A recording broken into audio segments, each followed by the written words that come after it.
Ora, bom dia mais uma vez, meus amigos. Bom, eu vi aqui uma coisa espetacular de uma pessoa que eu gosto bastante, que é o Rui Calafato, que é um jornalista com muita classe, e ele disse uma coisa que eu tenho insistido muito nas redes sociais. Muito. Vamos ouvir. Vamos falar sobre isso. Porque a tecnologia, atenção, tecnologia, cuidado com a tecnologia. Rui Calafato. Aquilo que eu chamo a atenção é do seguinte: eu sou um leitor de jornais, eu continuo a dizer às pessoas para lerem jornais, fontes fidedignas, tudo o que seja redes sociais, porque a gente só se informa com algumas figuras que aparecem nas redes sociais que nós nem sabemos quem são. Portanto, primeiro, outro apelo, que é a tal famosa liberdade de expressão com a cara das pessoas. Para as pessoas saberem quem são, para quê? Para quando esses cobardes, quando esses pulhas atacarem algumas das pessoas, homens e mulheres, que fazem uma série de atividades, essas pessoas que são a ser atacadas de maneira ignóbil possam ter um processo a esses pulhas e esses canalhas. Mas atenção que a Polícia Judiciária consegue apanhá-los. Pois, mas é isso. Atenção a isso que a Polícia Judiciária consegue apanhá-los. Aquilo não era só eliminar os perfis falsos, era eliminar os perfis anónimos. Muito bem. Pessoas sem coragem e que são pulhas não podem estar a ofender e lançar lama sobre muita gente. Aí está, malta. O Rui Calafato. Rui Calafato. Absolutamente certo, caro amigo Rui Calafato. Absolutamente certo. O crime organizado das redes sociais é a camorra napolitana. Diz a outra senhora, a Polícia Judiciária consegue apanhar. Sim, mas dá muito trabalho. Há muito trabalho. Dá muito trabalho. Ou seja, e como são muitos, é mesmo muito trabalho. Ou seja, as redes sociais, eu sou absolutamente contra as redes sociais. Eu só estou aqui para estar de olho nos psicopatas, como sabem, porque eles gostam muito de mim, como sabem. Claro, eu topo-os, né? Comigo, ou acabam na cadeia, ou acabam no hospital, ou pior, por isso, obviamente que eles não gostam nada de mim, não é? Interessante que os psicopatas clássicos sempre me respeitaram, mas os psicopatas digitais são mesmo the scam of the scam. E nesse sentido, o Rui Calafato está cheio de razão. As redes sociais deviam todas acabar. Todas. Eu só deixava ficar o WhatsApp, porque pronto, não é bem uma rede social, é uma rede de comunicação, por assim dizer. Mas Facebook, X, o YouTube, que deu fortunas infinitas aos maiores bilionários dos dias de hoje. Aos maiores bilionários dos dias de hoje. O fundador do YouTube é bilionário, vendeu o YouTube à Google, e o fundador da Google, bilionário, o fundador do Facebook, o Zuckerberg, bilionário. Quer dizer, as maiores fortunas dos dias de hoje é o pessoal das redes sociais. O Elon Musk com o X, como sabem, mudou para o X, era Twitter. As maiores fortunas dos dias de hoje são, como os senhores viram pelo Alexandre Gasur, os miúdos produtos das redes sociais não sabem absolutamente nada da vida, nem da história de Portugal, nem da história mundial. O Alexandre Gasur, que eu gosto tanto, como sabem, é tão bom rapazinho, mas nem sequer sabia quase quem era Salazar, quer dizer, ou seja, a fonte da informação dos miúdos e dos graúdos nas redes sociais. Eu hoje ainda não dou a cara nem o nome, como sabem, mas toda a gente que acompanha o canal sabem porquê, não é? Mas realmente são os anónimos, são os bandidos. As pessoas encapuçadas são sempre bandidos. Sempre. Podem vir com os maiores moralismos à face da terra, podem dizer que são a Madre Teresa de Calcutá, podem dizer que são a Bíblia, podem dizer que são o texto sagrado, podem dizer que são a verdade absoluta. Se está encapuçado, é bandido. Por essência, quem se esconde tem alguma coisa a esconder. Quem se esconde e faz mal aos outros é bandido. Em qualquer legislação no mundo inteiro. Porquê? Porque os bandidos têm medo de serem apanhados, como é evidente. Por isso é que não dão a cara nem o nome. Como disse aqui o Rui Calafato com muita razão, obviamente são os pulhas que fazem coisas ignóbeis às pessoas de bem, que estão a fazer o melhor deles fora das redes sociais e alguns dentro das redes sociais, como é o meu caso. Dir-me-ão, e a Cristina Ferreira também já falou sobre isso, e as redes sociais são redes antissociais. Estou-vos farto de mostrar aqui a sintomatologia dos psicopatas clássicos e é papel químico do pessoal das redes sociais. Não acaba é com um tiro na cabeça nem com uma facada, mas acaba com um assassínio de caráter. Como tal vai dar o mesmo, quer dizer, não mata uma pessoa. Sim, mas se deixa uma pessoa sem meios de subsistência vai dar o mesmo, como é evidente, não é? É a mesma coisa, quer dizer, são assassinos, querem a morte daquela pessoa. Pode não ser uma morte física, mas é uma morte existencial, como é evidente. Por isso, são assassinos. Estas pessoas são assassinos. Não nos vamos equivocar. Estamos a esclarecer a verdade, estamos a esclarecer os factos, estamos a isto e aquilo. Não estão a assassinar as outras pessoas. Seja assassínio de caráter, seja às vezes assassínio físico, quando chega a um extremo muito absoluto, que nas redes sociais também já aconteceu. Fora das redes sociais é o prato do dia nos psicopatas, como é evidente. Mas são assassinos. Sejam assassinos morais ou assassinos físicos, são assassinos. Todos defendem o mesmo. O Santo Agostinho, o Ricardo, o Kant, o próprio professor Figueiredo Dias, obviamente com ligeiras diferenças, não é? Fala da maldade do ser humano no mesmo contexto, como eu já disse várias vezes. Mas, ao abrigo da moral, acham que são a perfeição moral e a estatura humana e humanista e ontológica é toda para eles. Os outros são todos umas bestas. Claro, o Rui Calafato está cheio de razão porque são uns pulhas, são ignóbeis, porque são assassinos puros e duros, de caráter, ou seja, assassinos existenciais, e físicos, ou seja, a morte física. A diferença entre a morte psicológica e a morte física é pequena, porque a morte psicológica é quando os senhores ficam completamente sem meios de subsistência e ficam literalmente no zero existencial, ou seja, não têm subsistência, não têm autossuficiência nenhuma, ficam a vender pilhas do metro, literalmente. Isso é o assassínio de caráter. O assassínio físico puro, obviamente, é um tiro na cabeça, é uma facada e tal, que não é tão perverso como o assassínio de caráter, interessantemente, porque o assassínio de caráter é permanente, é anos e anos e anos e anos a fio, é persistente, entende? É uma tortura persistente. O Rui Calafato está cheio de razão. A prisão perpétua é muito mais dura para um arguido do que a pena de morte. Porque a prisão perpétua o homem está ali a carpir as mágoas até o final dos tempos. Os assassinos de caráter são o mesmo. Estão ali a fazer a pessoa carpir até o final dos tempos. É possível ser apanhados? Sim, é possível ser apanhados. E depois tudo depende de quem é que os apanha.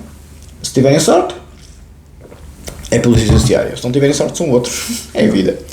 Por isso, mas acabam sempre por pagar a fatura. Quem vive pelo fogo, morre pelo fogo. É só acusarem-se com a pessoa errada. Fazem uma, fazem duas, fazem três, com X, Y, Z. À quarta apanham a pessoa errada, pão. Acabou. Acaba muito mal.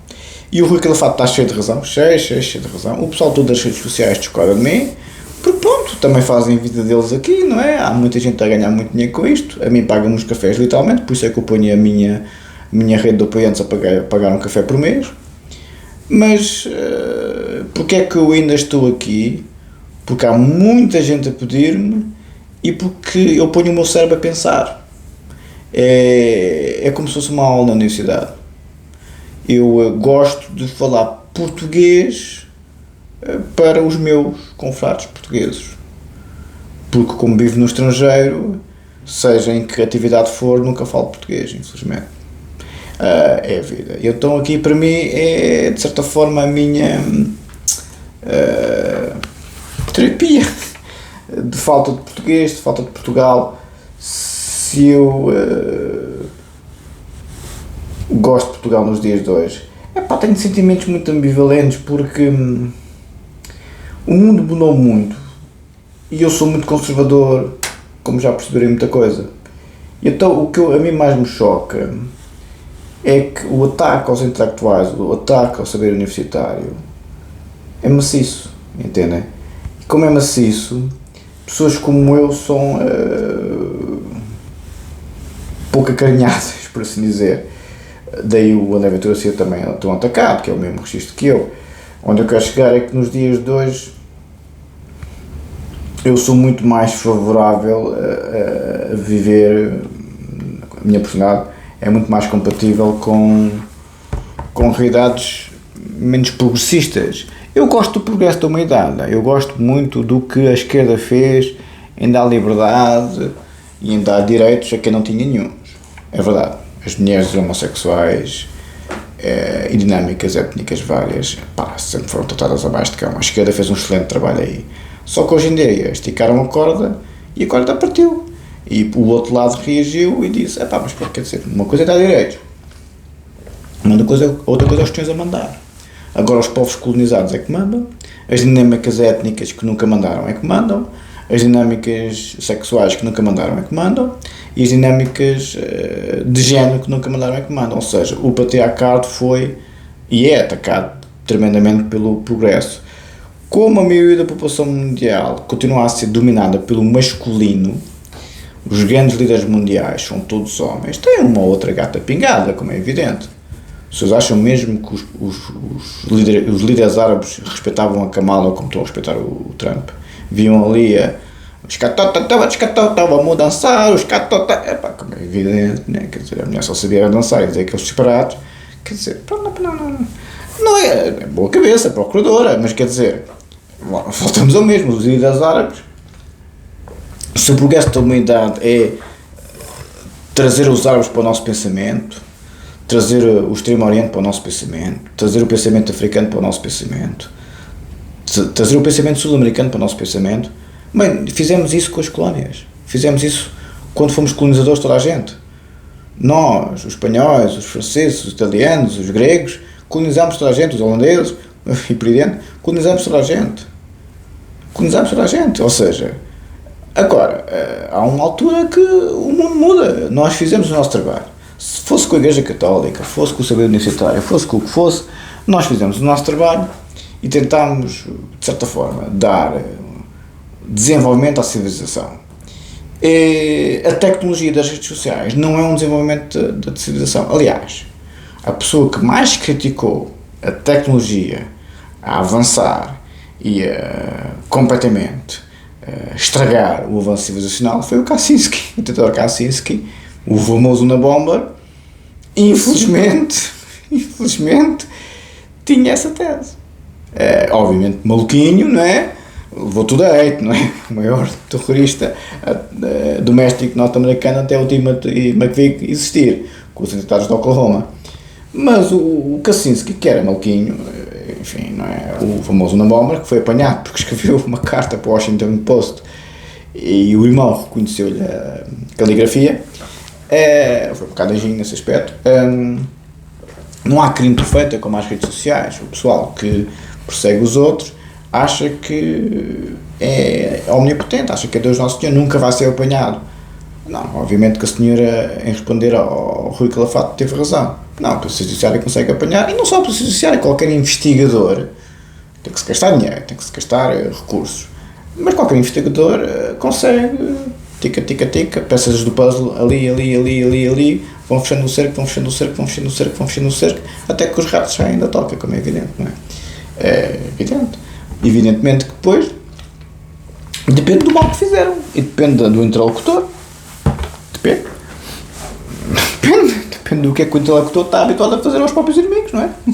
Depende.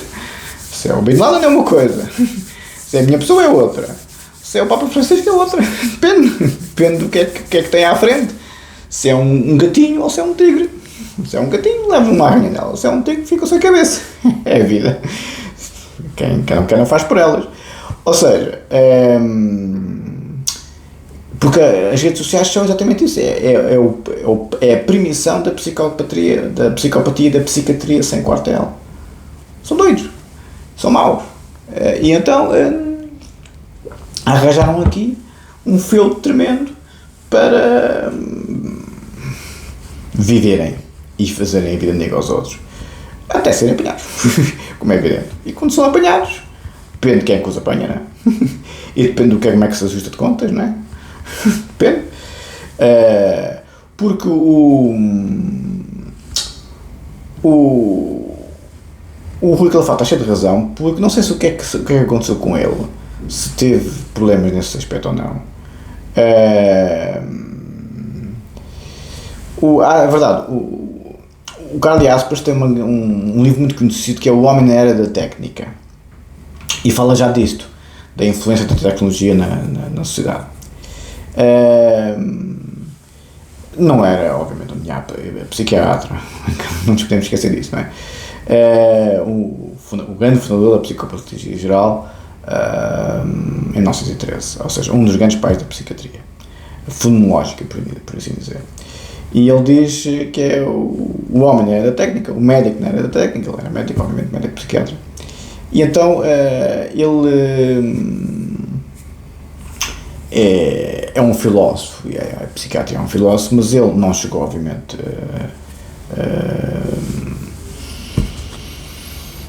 ao extremo do Kaczynski, que a tecnologia, enfim, seria o extremo implacável do Schwarzenegger, lembram-se disso?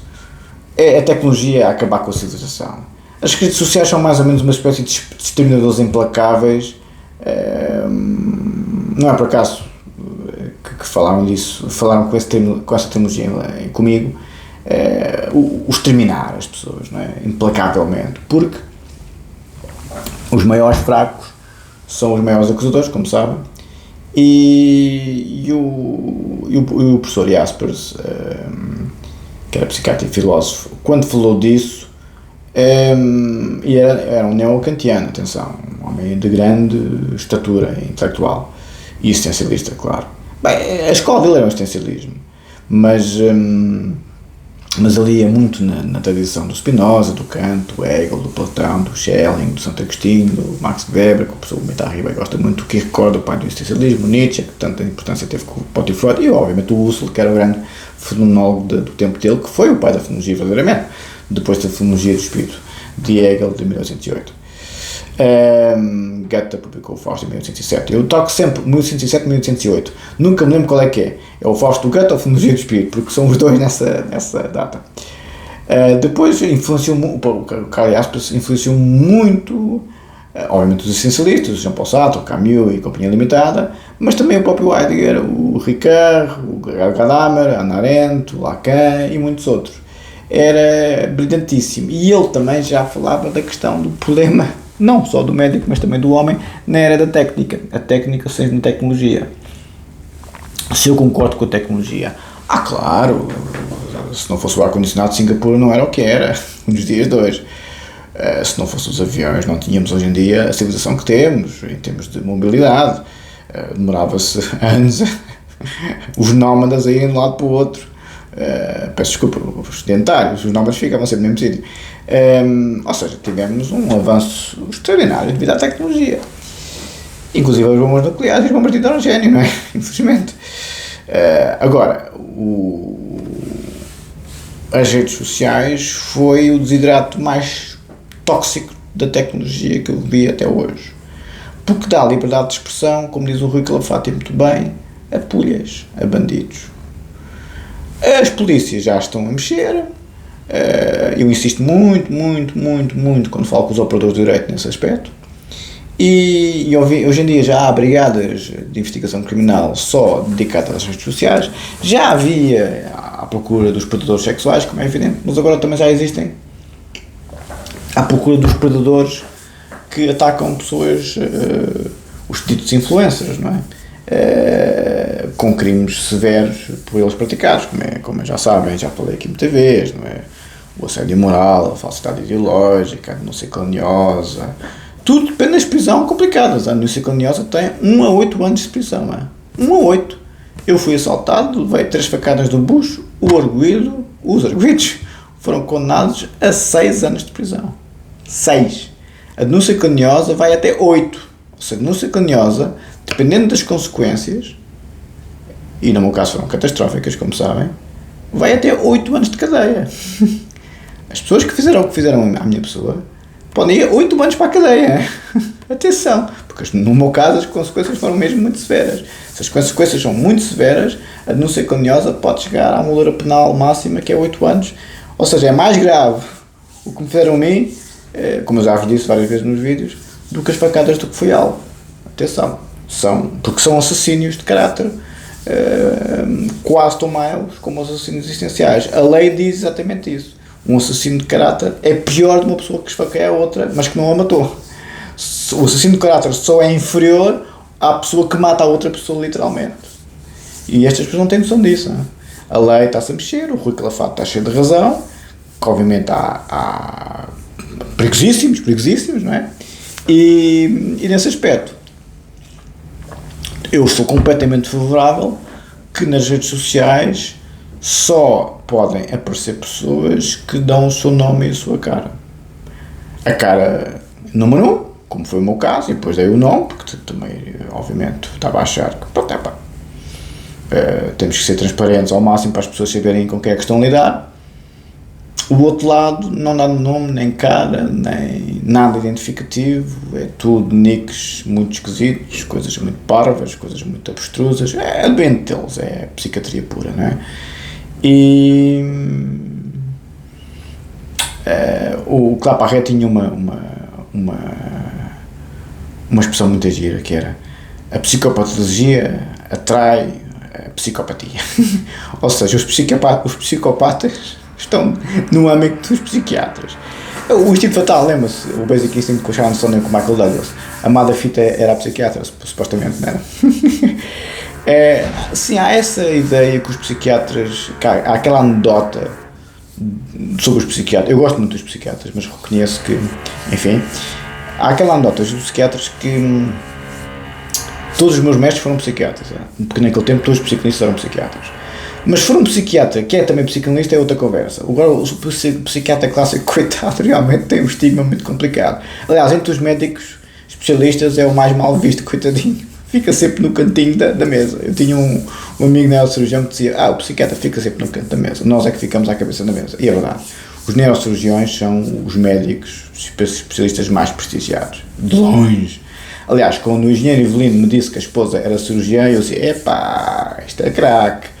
Ou seja, o engenheiro Evelino, com toda a razão, espernei um bocadinho, porque tem uma esposa que é uma craque de primeira apanha. Ou seja, o engenheiro Evelino. O cirurgião é cirurgião, tem muito mais estatuto que engenheiro. Por isso é que se calhar há aí os ecos. O cirurgião, para mim, eu tenho uma enorme diferença para com os cirurgiões, como sabem. Muita mesmo, muita. Estudam a vida toda, coitados. E são pessoas que a sociedade precisa como pão para a boca, são poucos. Até os neurocirurgiões e os cirurgiões cardiotorácicos, como o Manuel Antunes, que eu conhecia muito bem, são uns craques. E não, cirurgião como o Manuel Antunes, que eu conhecia tão bem, e era outro filósofo, tantas vezes que me cruzei com ele, tanto nas leads como nas conferências. Brilhante. A família Antunes é uma família de médicos, tanto psiquiatras como neurocirurgiões, como pediatras e por aí adiante, brilhantes médicos. E então realmente os cirurgiões são excepcionais, mas, e têm um estatuto infinito, não é? Do ponto de vista socio-profissional, mas também económico. Na maior parte dos países ricos, os cirurgiões costumam ser ricos, como é evidente, não é? Porque é tudo paga peso de ouro. E eu reconheço que realmente o psiquiatra é muito mal visto, coitadinho, mas é tão necessário, mas pela classe de médicos especialistas costuma ser sempre colocado de lado, porque isto aqui, o alienista, como era antigamente. Porque o cirurgião, desde o início da humanidade, sempre foi muito respeitado, desde o início da medicina. O psiquiatra era o alienista. Alien. Era quase os fenómenos alienígenas, era quase com os extraterrestres. Coitadinho. Era o nome do psiquiatra antigamente. Porque a psiquiatria é recente, tal como a psicologia e a psicanálise foram fundadas ao mesmo tempo. A psiquiatria foi fundada pelo Pinel, na passagem do século XIX para o século XX, tal como a psicanálise, na mesma altura, pelo Freud, e a psicologia pelo Wundt, também na mesma altura. Foram todas contemporâneas, de passagem do século XIX para o século XX. A única pessoa que os senhores conhecem é o Sigmund Freud, ninguém conhece o Pinel, nem conhece o Wundt, a não ser que sejam nas áreas, não é? Mas o Freud é o único que ficou mundialmente famoso. Porque tocou com o dedo na ferida da sexualidade e outras coisas afins. Mas realmente os psiquiatras são muito mal vistos desde o princípio, coitadinhos. mas realmente se não têm formação psicanalítica ou outras coisas afins, trabalham tanto com o abismo que depois o abismo olha para eles, é verdade. Se eu não tivesse formação psicanalítica, o meu trabalho com a psicopatia tinha sido impossível. Tinha porque a pulsão da morte toma conta, entendem? Se não fizesse psicanálise, seria sempre um brutalhado como era da Amadora. Sim, provavelmente. A psicanálise refina muito, intelectualmente, muito. Porquê? Porque a pulsão da morte, que é a origem da agressividade e do ódio, é fortemente desconstruída com o trabalho emocional, com o tal crescimento emocional. E depois a tese para os crânio-bionianos é os seus saírem da posição esquizoparanoide, que é muito narcísica, que é uma coisa que eu fico estupefacto, a falarem de mim, a falarem do André Ventura, a falarem do Trump, a falarem do Putin, a falarem do Ronaldo, a falarem das bozonas. Não é evidente que a gente tem esse ego, como é evidente, somos os craques, eu sou umas merdas. Como é evidente que o Ronaldo tem um ego do tamanho de uma montanha, é o maior jogador do mundo, como é evidente. O Trump, claro, chegou presidente dos Estados Unidos 2 vezes contra tudo e todos, multimilionário, é só a grande francesa. O Putin, Cito Negro, coronel da KGB, presidente da Rússia, estão à espera o quê? Humildade franciscana, claro que são os maiores. Eu, Rafael da Amadora, 3 doutoramentos, 2 cintos de karaté, 2 Porsche, 2 casas, estão à espera de quê? A grande francesa a viajar pelo mundo inteiro em primeira classe, de sucesso num país rico, vindo do nada dos nadas, no pior bairro suburbano de Lisboa. Estão à espera do quê? Que não fosse ego, enfim, considerável. Não tem nada a ver com o narcisismo primário, é o narcisismo secundário legítimo, que as pessoas, em proporção às conquistas que tu tens na sociedade, são os maiores. Alguns conseguem ser humildes. Sim, cai bem se forem humildes em termos públicos, mas eu não conheci nenhum caca até hoje que fosse verdadeiramente humilde. Em termos públicos não se assumem, mas o psicanalista assume-se. O psicanalista é muito de discurso transparente, assumir o sintoma, como diz o Lacan. E realmente, o que o Bion defende em Melanie Klein é a saída da posição esquizoparanoide para a posição depressiva, ou seja, os senhores têm que sair do narcisismo primário à força, porque a posição esquizoparanoide é a alienação, é o delírio e é a fantasia, que é muito comum na maior parte das pessoas no mundo inteiro. Não é serem doentes psiquiátricos, não é delírio psiquiátrico, nem fantasia psiquiátrica, nem alucinação psiquiátrica, como um esquizofrénico, alucinação visual ou auditiva. É as pessoas muito baseadas na moral. A psicanálise é muito dura com a moral. O Freud era brilhante a dizer o inconsciente é amoral, não é imoral nem moral, é amoral, ou seja, não tem moral, nem boa nem má, é amoral.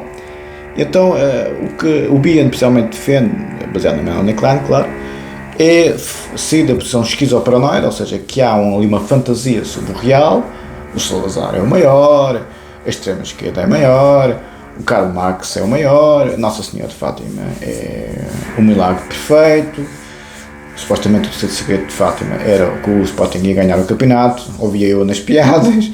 Ou seja, estas fantasias, com piada às vezes, que as pessoas têm, muito baseadas na religião, muito baseadas na política, sempre com moral à mistura, isso é a posição esquizoparanoide para o Bion e para a Melanie Klein, fundamentalmente para o Bion.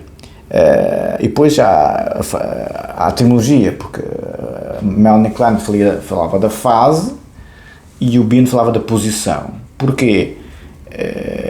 Porque o Bion diz que é mais dinâmico, não é de uma para a outra, há sempre um salto entre uma e outra, há sempre umas fantasias que se têm, mesmo que os senhores façam um salto, como é o típico psicanalista, da posição esquizoparanoide para a posição depressiva. A Melanie Klein dizia que era uma fase e pronto, passava-se a fase. O Bion diz não é bem assim, porque depois volta-se atrás às vezes e tal.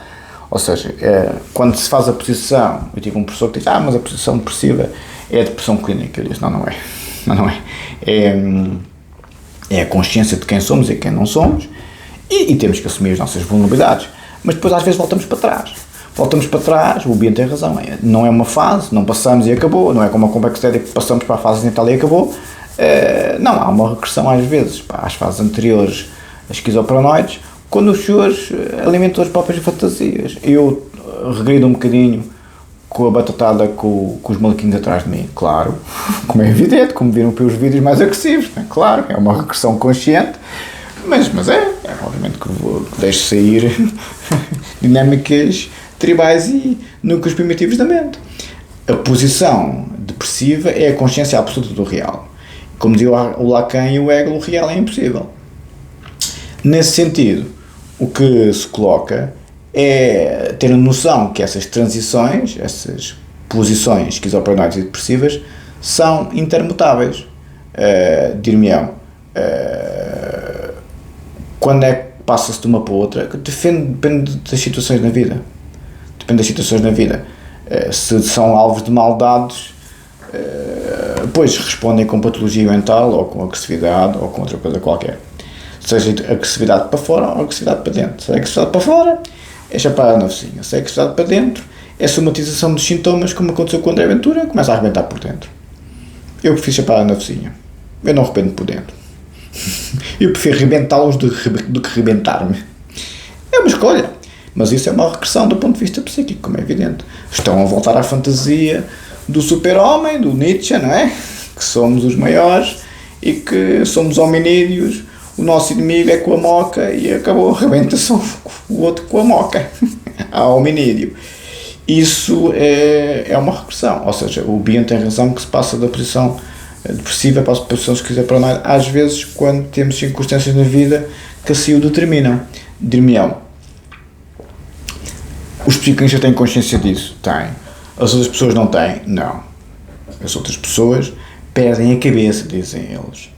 As outras pessoas foi um episódio, dizem eles. Não, as outras pessoas fazem a mesma coisa que nós, psicanalistas, fazemos, só que têm de sentirem consciência disso, porque nunca fizeram psicanálise e não percebem a natureza humana, como é evidente. Não percebem absolutamente nada da natureza humana, percebem das morais deles. E como diz o Rui Calafato, são espulhas que, como típica Inquisição e como típica religião, seja ela qual for, no seu extremo, os códigos morais deles são superiores aos dos outros todos. Os outros todos são umas bestas. Mesmo que passemos a vida toda a trabalhar e a estar que nem uns cães, a servir a comunidade, para o bem do indivíduo e o bem da sociedade, somos umas bestas porque não preenchemos pré-requisitos X, Y, Z que os moralistas tanto gostam. Quando vem o lado das vicissitudes que se apresentam como coisas maiores nas redes sociais. Nas redes sociais o pessoal diz muito disparado porque está neste registro de limbo entre a posição esquizoparanoide e a posição depressiva, como diz o Bion. E então uns dá-lhes a fantasia para a maldade e outros dá-lhes a fantasia para outras coisas. E isso é uma certa regressão, são fantasias.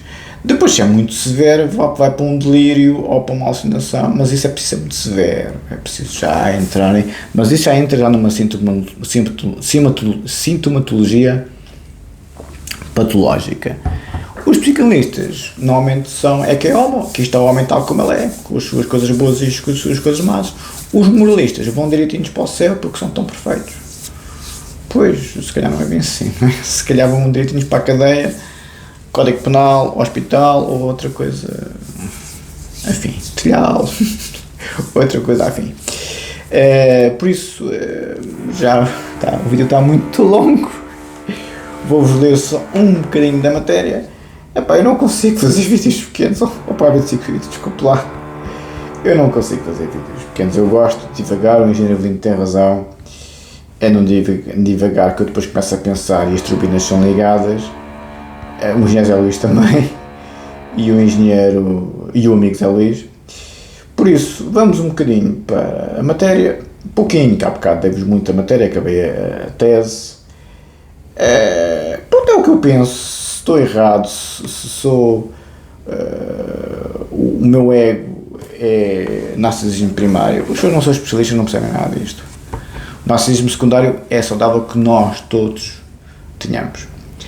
Se não tem narcisismo secundário, não é posição depressiva, é depressão clínica. Não tem autoestima, não tem autoerotismo, não tem impulsão objetal, no sentido total do termo, não parcial, não tem nada disso. A Melanie Klein, o Sigmund Freud e o Bion e todos os outros têm toda a razão. Nós percebemos a natureza humana, nós percebemos a sexualidade da agressividade. o narcisismo secundário é uma estrutura caracterial, é a armadura, como dizia o Freud. O Freud, a citar o Macbeth, deixai-me morrer na minha armadura. O narcisismo secundário é uma armadura, para nós nos defendermos de quem nos faz mal e da vida em geral. O narcisismo primário, esse sim é o patológico, porque comportam-se de forma omnipotente e é a criança, o bebê que, enfim, até ao final dos tempos, esperneia, que quer o brinquedo, quer isto e aquilo e aquilo outro, e a mãe, coitada, tem que lhe dar de vez em quando uma chapada, agora não se pode, mas assim, um berro para o bebê, para a criança pequenina, perceber que não pode ser sempre assim, não é? Porque o complexo de Édipo para a Melanie Klein, fora é aos 5 anos, mas para a Melanie Klein, como eu vos disse no outro vídeo, é por volta dos 8 meses, no final, no máximo 2 anos. Ou seja, entre os 18 meses e os 24 meses, é quando é o superego, é quando é o complexo de Édipo para a criança, na Melanie Klein.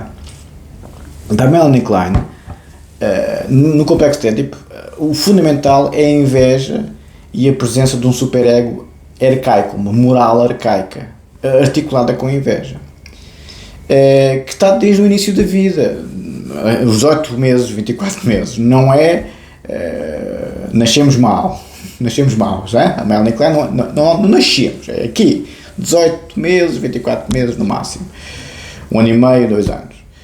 E diz que a questão fundamental para se perceber o complexo de Édipo é a identificação projetiva e a posição depressiva que acabei de vos falar tremendamente. Se bem que ela falava de falso, o Bion é que fala depois de posição.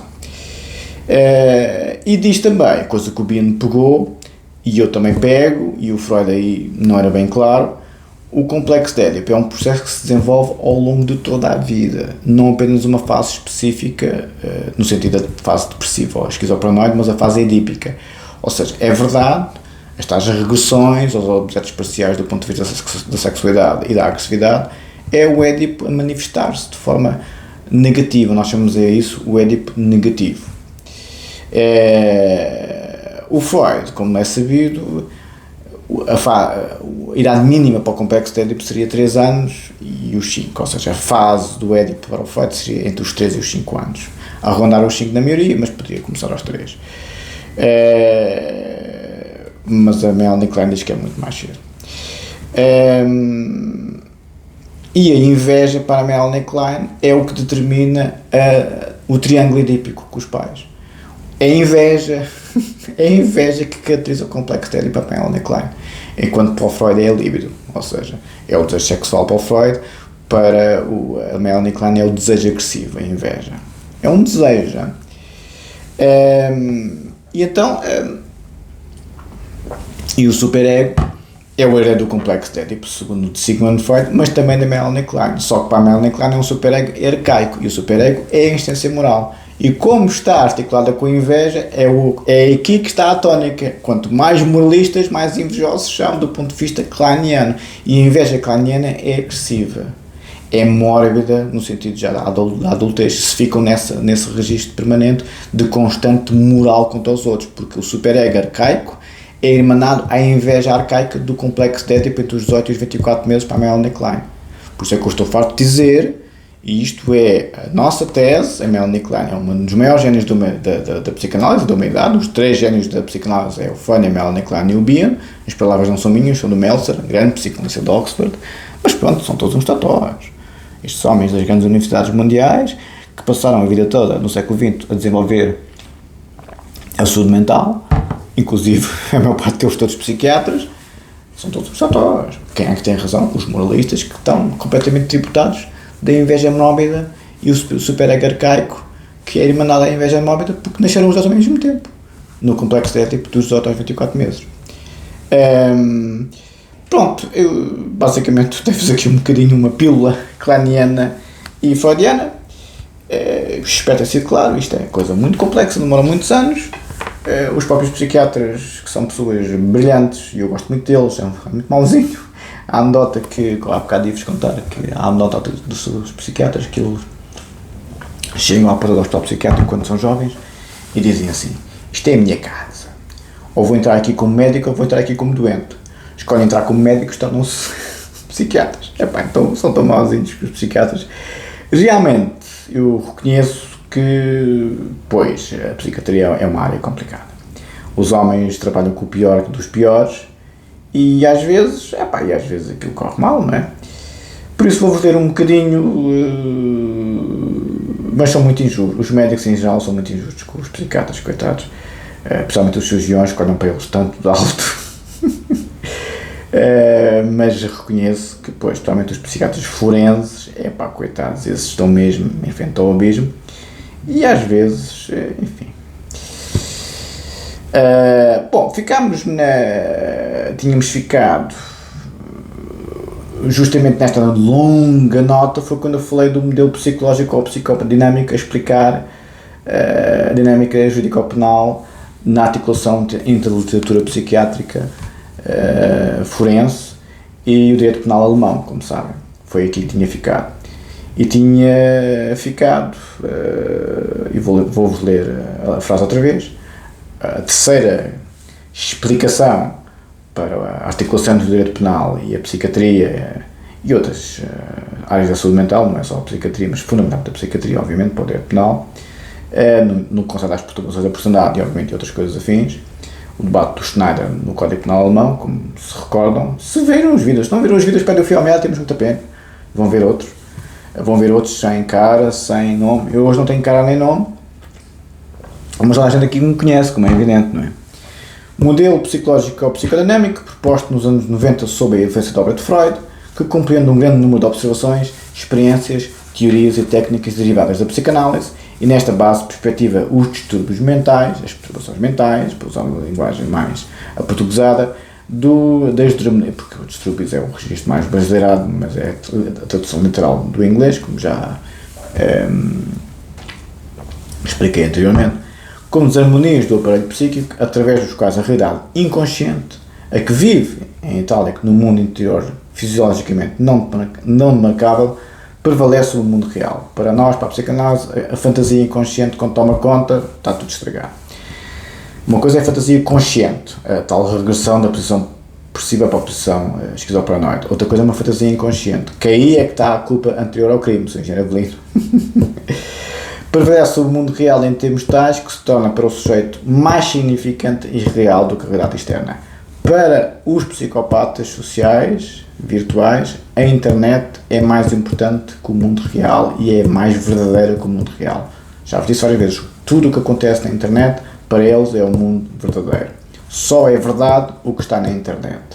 Só acontece como facto, só é um facto profissional, existencial, social, humano, se a internet comprovar. O Google é a Bíblia, é a verdade absoluta. Isto é a realidade inconsciente a dominar o mundo real, ou seja, é uma fantasia inconsciente que tem que a internet é que é a realidade, tudo o resto é falso, ou seja, são doidos, como é evidente, não é? Mais significante e real do que a realidade externa, o que conduz à inclusão do conceito de perturbação mental, não só as psicoses orgânicas, doidos, para usar uma terminologia muito simples, mas ainda de outras perturbações móveis da atividade psíquica, como as psicopatias, e foi aqui a nota muito longa, as neuroses e as perturbações, tem que ir cá para baixo, para a longa nota, e as perturbações, já acabei onde é que eu estou, tão longa nota, e as perturbações da personalidade, se não me falha a memória, da afetividade, não da personalidade. Já falei. Quarto, o modelo integrativo da doença mental, que, rejeitando uma visão monocausal do fenómeno em benefício de uma concepção multifatorial integrada, propõe uma explicação, uma explicitação da perturbação psíquica com base em todas as possíveis hipóteses explicativas da sua natureza e origem, tendo em conta o conjunto das suas variáveis biológicas, psicológicas, sociais e relacionais, que entram em jogo na determinação da doença. Diz-se entonces em imputabilidade, e está em italiano, estou a traduzir, imputabilidade e enviesamento, distúrbio da personalidade, em Revista Italiana de Direito e Processo Penal, 2005, página 258 e seguintes. Para concluir, por inerência, de acordo com a perspectiva dominante na literatura psiquiátrica forense, o modelo explicativo integrado, também designado por modelo biopsicossocial, que é o atual, claro, diz Alexopoulos em inglês, vou traduzir, sobre a infalibilidade da psicopatologia e suas implicações para a ação, em editorial do Jornal Americano de Psiquiatria, 2004, 161, página 2151-2154. Este modelo biopsicossocial exprime uma abordagem multidisciplinar do fenómeno, representando hoje o modelo mais qualificado da psiquiatria forense para a compreensão das anomalias mentais e, deste ponto de vista, a tentativa mais completa de valorar e tratar sinérgica e coordenadamente as perturbações da personalidade. Diz Gilberti em Aprender a Psiquiatria, em Sentonzi, em A Possibilidade e o Vício da Mente e as Perturbações da Personalidade, em Revista Italiana do Direito e Processo Penal, 2005, 1, páginas 27, séries seguintes. Eu gosto muito, como sabem, da doutrina penal italiana, artigo 88, Código Penal Enfermidade, artigo 89, Código Penal Italiano, Vício Parcial de Mente, porque foi a única que avançou nesta dinâmica. A única. Nem a alemã, nem a suíça, nem a americana, nem a inglesa, nem a francesa, nem a espanhola, nem a portuguesa. Só a italiana é que avançou, hein? Espetacular. Vamos ver se o avanço foi bom ou não, mas depois já vos digo como é que a coisa funcionou. A tendência dominante aponta para a necessidade de enfrentar o problema das doenças mentais através de uma posição integrada que tenha em conta todas as variáveis biológicas, psicológicas, sociais e relacionais, o que faz todo sentido, como é evidente, não é? Que concorrem na determinação da doença e que podem desempenhar, no caso concreto e com peso diverso, um papel determinante na produção de uma condição de sofrimento psíquico, como diz Carrieri e Catanese mais uma vez, está em italiano, vou traduzir, tudo isto é quase material do processo penal italiano. Psiquiatria e Justiça, uma crise de crescimento, em Sentonzi, está em italiano, estou a traduzir, a imputabilidade, o vício da mente, que é o tal artigo 89 do Código Penal italiano, e perturbação da personalidade, em Revista Italiana de Direito e Processo Penal, 2005, 1, página 288 e seguintes.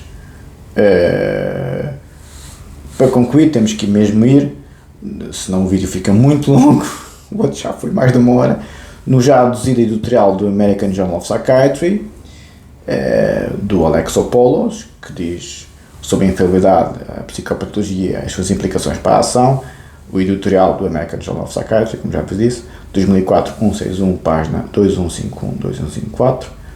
Neste editorial é expressamente reconhecido que a abordagem das psicopatologias através da adesão a um só modelo, seja o biológico, seja o psicológico, que não reconheça a importância dos demais paradigmas propostos, conduz a uma fragmentação científica inapropriada para um setor de pesquisa tão complexo como que reveste as psicopatologias, nomeadamente em sede de julgamento.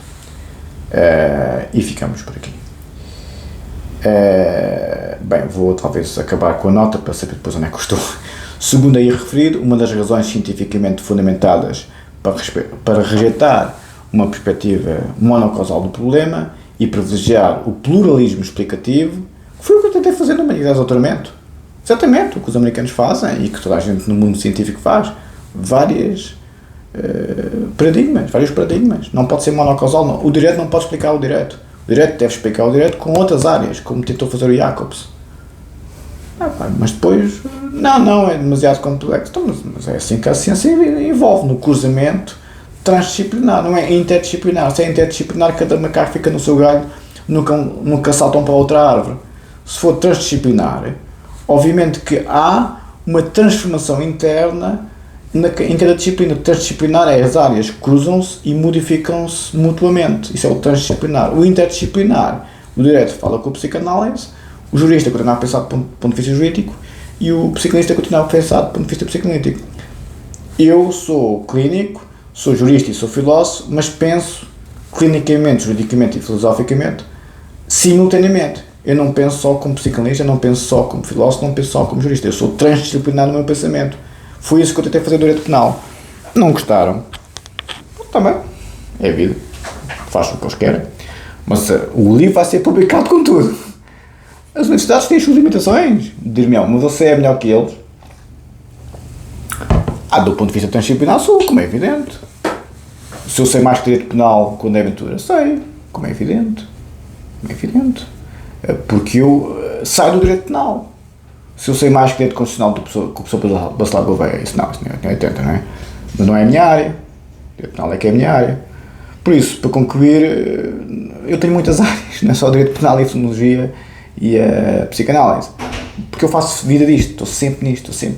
Por isso é que eu estou aqui no YouTube, estou sempre nisto, sempre nisto. Seja nas redes sociais, seja onde for. Pronto, é a minha vida, é o que eu gosto. Só estudo. Agora, se vou vir pedir para o médico a falar disto, se calhar vou. Pronto, é o Diógenes no seu barril, na sua casa, a falar com o Alexandre Grande, não é? Pronto, se calhar não é? Estou a brincar. Por isso,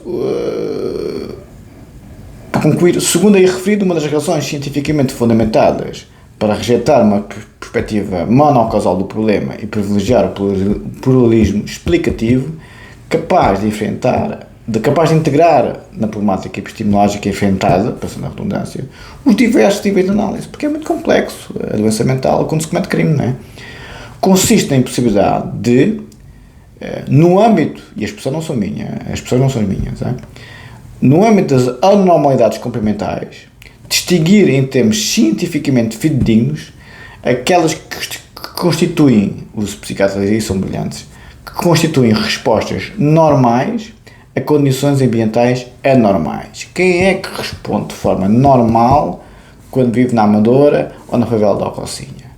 É à batatada ou é com um beijinho?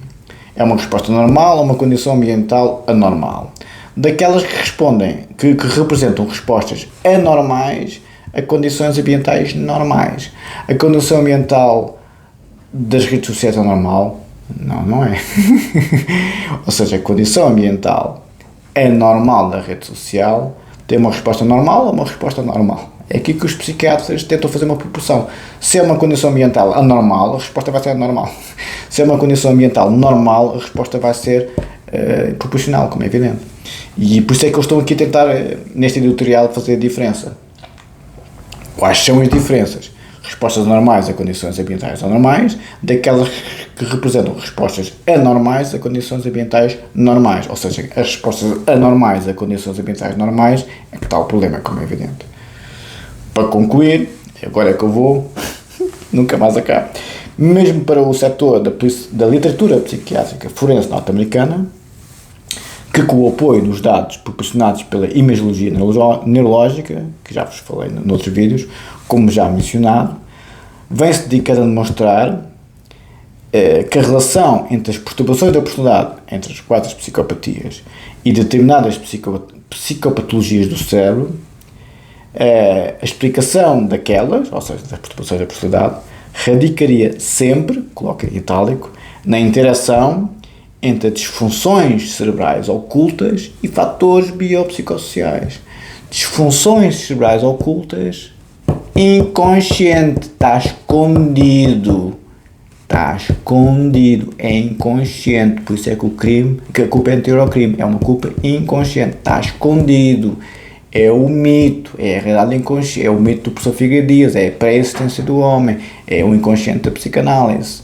Está tudo interligado. Os próprios psiquiatras forenses norte-americanos reconhecem que são as disfunções cerebrais ocultas. Nós não sabemos o que é, está lá escondido. A psicanálise diz que é o inconsciente, o direito penal diz que é a mitologia, o mito da pré-existência do homem. Estamos todos errados? Pronto, só para saber. E os fatores biopsicossociais. E com isto concluo. Diz Palermo, grande autor, que eu gosto tanto, arguídos com perturbações da personalidade severas e o insanity plea nos Estados Unidos. Ou seja, o pedido de insanidade, o acordo de insanidade nos Estados Unidos, que as pessoas veem nos filmes, o insanity plea. Eu declaro-me inocente por insanidade temporária, que acontece nos Estados Unidos. Uma proposta para a mudança de 2010, página 44 e seguintes. Eu gosto muito deste autor, do Palermo. Pronto, ficamos por aqui. Desculpem lá a seca. Enfim, os vídeos têm que ser muito longos porque isto é uma obra de uma vida. O Rui Calafato tem toda a razão de ter cuidado com as redes sociais. Caro amigo Rui Calafato, um grande abraço para si. Tem toda a razão. Olha, eu não dou a cara nem o nome nos dias de hoje porque, enfim, fui alvo justamente do que o meu amigo está a dizer.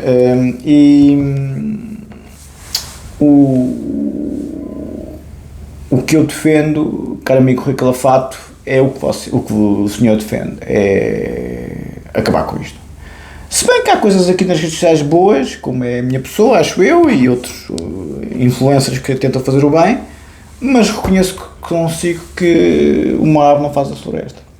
Reconheço assim, e concordo consigo, que está cheíssimo de razão, e o legislador devia por completo acabar com isto das redes sociais em todo o mundo, porque isto não é liberdade de expressão, nem liberdade de ação, nem liberdade de pensamento.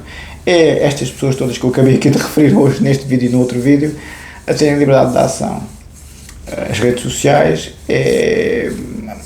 as redes antissociais são redes criminosas autênticas, que uma pessoa de bem